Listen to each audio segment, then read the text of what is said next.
Очень давно не доходили руки до воплощения простейшей забавы. Камеры, отображающие мир немного иным. В данный момент вы наблюдаете то, что из этого вышло. Да, идея не нова, но почему нет, если так можно? Можно. А зачем? Потому что я обожаю брать палки и помет, чтобы в Хаммере творить то, на что в Гаррис моде ушел бы маленький абзац кода. Ну что, поехали! Итак, мы в хоррор-игре бродим по проклятому дому с волшебным планшетом. Как и в других играх, нужно продублировать игровой мир, поменяв часть текстур, пропов и даже NPC. Тут крайне важно одно правило.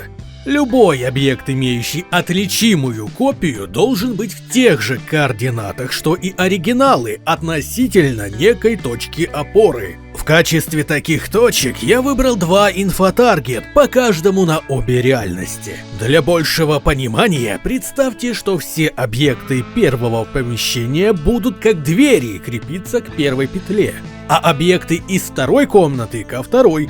Однако у каждого подвижного объекта будет отдельный контролер, и это Logic Measure Movement, которому нужно объяснить, кто с кем в контакте. Первый проб – первую петлю, второй проб и второй инфотаргет. И все, ребята, точно такое же действие необходимо для каждого проб-физик в комнатах. Ничего сложного, правда? Далее перейдем к стеклу первой комнаты. Это Funk-Breakable, который при разрушении будет направлять инпут-команду второму Funk-Breakable во второй комнате. Ну и для потехи я решил поместить на одном месте два разных NPC – Брин и Зомби. С помощью сущности Point Teleport нежить будет телепортирована в первую комнату в момент ранения доктора Брина, а он же будет просто удален. Тоже все максимально казуально.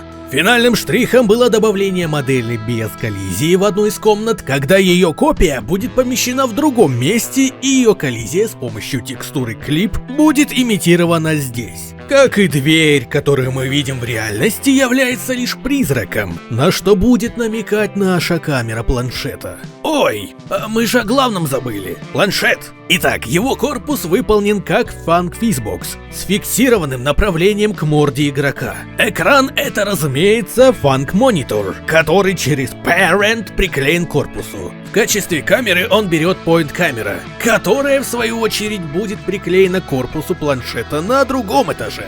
Важно! FOV камеры должен быть около 21-2, чтобы изображение было максимально достоверным. Оба планшета будут тоже привязаны к своим инфотаргет через отдельную Logic Measure Movement. Ну вот и все. На Бусти наши благодетели смогут скачать карту-пример для своих нужд. Ну а пока! Удачи, тамадачи! И большое спасибо нашим парням, которые спонсируют данный проект в данный момент.